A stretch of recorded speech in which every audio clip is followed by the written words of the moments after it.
Alors, la petite batterie révolutionnaire de la semaine, il y avait longtemps, un substitut au lithium pour les batteries. Des chercheurs américains ont reçu un coup de pouce du gouvernement américain pour financer leurs travaux. Parmi eux, une équipe de l'université de Houston développe une batterie intégrant du magnésium à la place du lithium.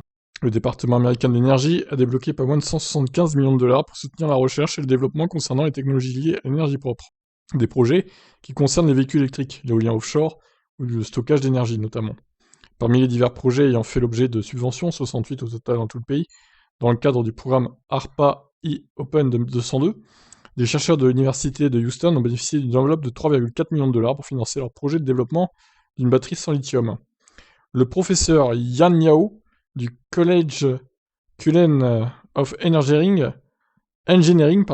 faisant partie de l'université de Houston, mène ainsi cette équipe de recherche visant à développer une batterie sans lithium et sans métal de transition à haute énergie et charge rapide.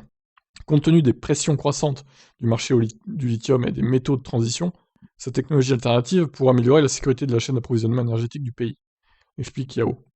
Notre équipe souhaite faire progresser cette technologie sur plusieurs fronts, notamment l'optimisation des matériaux d'électrode et des électrolytes, l'extension de la durée de vie, la conception pratique des cellules, l'identification de la production de matériaux et la fabrication de cellules.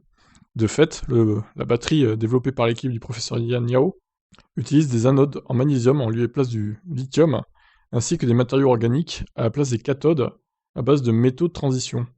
D'après les premiers travaux, cette batterie d'un nouveau genre constituerait une nouvelle alternative au stockage de l'énergie dans le domaine du transport et pourrait être rechargée rapidement de manière comparable aux batteries lithium-ion actuelles.